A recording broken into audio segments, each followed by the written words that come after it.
Assalamualaikum warahmatullahi wabarakatuh. Bertemu lagi di channel Aryadin. Kali ini saya akan membagikan video bagaimana caranya untuk mengakses laporan kinerja atau e-kinerja bagi guru yang pada tahun 2024 ini akan terhubung ke PMM, yaitu ke platform Merdeka Mengajar, yang pada tahun 2023 itu e-kinerja masih berada di webnya BKN sesuai yang dirilis oleh Kemdikbud, bahwa nantinya di PMM ini juga akan terintegrasi ke webnya BKN.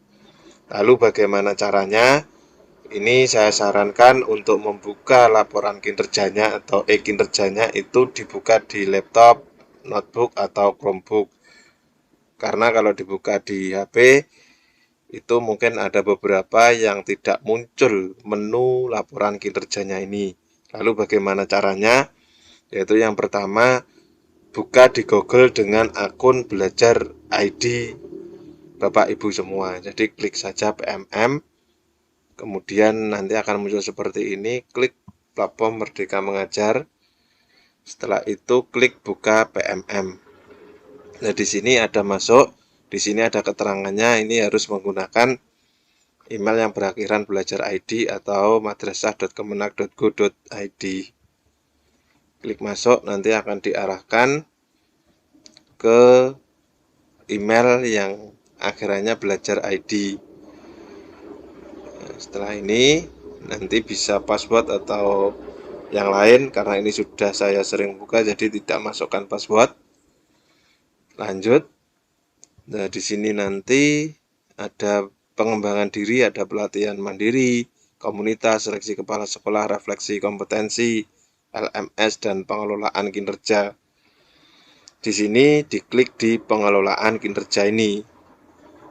Buka sistem di komputer atau laptop. Tampilan sistem paling baik dilihat lewat komputer atau laptop. Jadi memang tadi saya mencoba membuka di HP itu tidak muncul laporan kinerjanya. Jadi di sini ya, kemudian muncul nanti isi perencanaan kinerja 1 sampai 31 Januari. Jadi nanti periodenya ngisinya setiap bulan Januari, Februari, Maret, April, Mei, Juni. Jadi pada Januari ini hanya perencanaan dan persetujuan atasan.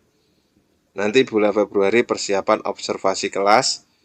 Maret periode observasi kelas dan diskusi tindak lanjut. April, Mei pelaksanaan tindak lanjut guru dengan pemantauan atasan. Juni refleksi, penilaian, dan penentuan predikat kinerja guru. Lalu setelah muncul seperti ini, kita klik lanjutkan rencana kinerja. Di sini yang pertama praktik pembelajaran. Nah, ini pilih indikator yang menjadi fokus peningkatan kinerja Anda. Nah, ini ada beberapa rekomendasi berdasarkan rapor pendidikan satuan pendidikan Anda. Jadi tentu atau bisa dimungkinkan setiap guru dengan beda sekolah itu akan berbeda rekomendasinya. Kebetulan di sini saya ada beberapa yang kuning, yaitu tentang disiplin positif, suasana kelas, aktivitas interaktif, instruksi belajar, instruksi yang adaptif. Nah, di sini ada yang hijau, umpan balik, perhatian, kepedulian, ekspektasi pada peserta didik. Ini sudah hijau ini ya. Jadi ini saya pilih yang penerapan ini. Kemudian setelah diklik ke pengembangan kompetensi, berdasarkan Perdirjen GTK nomor 76B-B1-HK-03 di sini Anda diharapkan memiliki minimal 32 poin per semester untuk memenuhi ekspektasi atasan. Jika kurang, mohon diskusikan dengan atasan Anda. Jika lebih, ekspektasi atasan akan semakin lebih baik juga. Pilihan rencana hasil kerja memiliki poin yang berbeda berdasarkan tingkat keterlibatan dan dampaknya. Nah, di sini total poinnya nanti ada beberapa. Ini punya saya, ini saya hapus dulu. Nah, di sini kan minimal itu harus 32 poin, sedangkan poinnya masih 0. Di sini RHK-nya, rencana hasil kerjanya, ini ada banyak pilihan. Dan di sini ada beberapa poin, jadi tidak harus satu, bisa lebih dari satu. Di sini diurutkan dari yang poinnya kecil sampai dengan poin yang paling besar, yaitu 128 poin, yaitu ini meningkatnya kompetensi melalui peran sebagai peserta program pelatihan jangka pendek maupun menengah di bidang kepemimpinan dan bidang teknis seperti pendidikan guru penggerak, pelatihan manajerial kepala sekolah. Ini poinnya besar, ini 128 poin. Jadi sudah melebihi target 32 poin tadi. Jadi di sini ada 8 poin, ada mana yang menurut Bapak Ibu yang bisa dilaksanakan atau bisa direalisasikan. Jadi milihnya tidak asal-asalan, tapi memang benar-benar yang mana yang bisa direalisasikan. Misalkan di sini ada ini, meningkatnya kompetensi melalui peran sebagai peserta pelatihan mandiri sesuai model kompetensi guru, kepala sekolah, dan atau pengawas sekolah. Ini saya klik. Bukti dukungnya nanti sertifikat topik. Jadi di PMM ada beberapa topik. Nah, Bapak Ibu guru bisa melakukan aksi nyata dan nanti keluar sertifikat. Nah, di sini kuantitasnya berapa? Kalau memang mampu untuk banyak, misalkan 4 juga enggak apa-apa, tapi kalau masih awal karena takut nanti tidak sesuai dengan target, ini bisa 1. Ini targetnya per semester, ini 8 poin. Jadi di sini 8 kurang 24 poin. Bisa ditambahkan. Nah, apalagi misalkan yang kecil, meningkatnya kompetensi melalui peran sebagai partisipan. Ini sebagai partisipan saja kegiatan seminar. Bukti dukungnya sertifikat. Nah, ini kegiatannya berapa? Misalkan ada 2 atau 1. Nah, ini dikalikan. Ini sertifikat, misalkan ada workshop, ada seminar. Hanya kita sebagai partisipan saja. Bukti dukungnya seperti itu. Kalau hanya 1 ya sudah. Nah, di sini total poinnya 12 poin kurang 20 poin.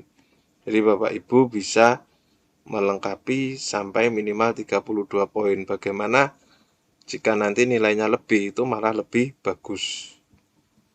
Nah, ini cukup sebagai contoh itu. Kemudian klik ke tugas tambahan. Oh, ini ada gini, tapi lanjut saja. Nanti kalau ke tugas tambahan, ini saya hapus dulu. Nah, ini rencana hasil kerjanya apa? Di sini ada. Nah, ini ada pilihan. Kalau Bapak Ibu mengajar di SMP, SMA atau SMK, ini ada pilihannya. Berarti ini boleh dipilih jika Bapak Ibu guru berada pada SMP, SMA atau SMK. Kalau SD bagaimana? Berarti mencari yang semua jenjang. Nah, jadi semua jenjang yang menjadi tugas tambahan Bapak Ibu. Misalkan di sini, ini di sini saya sebagai operator dapodik, ini saya pilih, berarti ini sebuah jenjang. Meningkatnya kinerja satuan pendidikan melalui pelaksanaan tugas tambahan sebagai operator data pokok pendidikan. Bukti dukungnya tidak hanya surat tugas, tapi juga laporannya. Kegiatannya 1 kegiatan, target waktunya per semester. Misalkan ada lagi di sini, yaitu tugas tambahan di semua jenjang. Jadi harus teliti ini ya. Harus teliti ini, misalkan pembina ekstrakurikuler, entah itu ekstrakurikuler pramuka, tari, dan lain-lain, bisa ini. Juga ada bukti dukungnya, tidak hanya surat tugas, tapi ada laporannya. Mungkin bisa daftar hadir, bisa rencana kerjanya. Ini kalau sudah. Nah, kalau sudah, ini kita masuk ke perilaku kerja.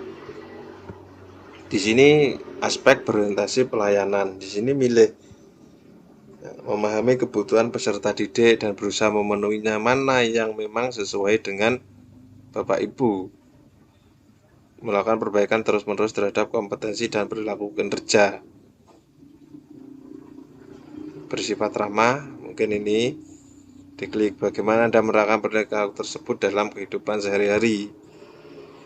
Ya, ini nanti ada pilihannya, kita hanya tinggal milih memperbaiki kualitas layanan secara terus-menerus. Kemudian pada aspek akuntabilitas, nah ini apa perilaku yang paling ingin Anda fokuskan di tahun ini.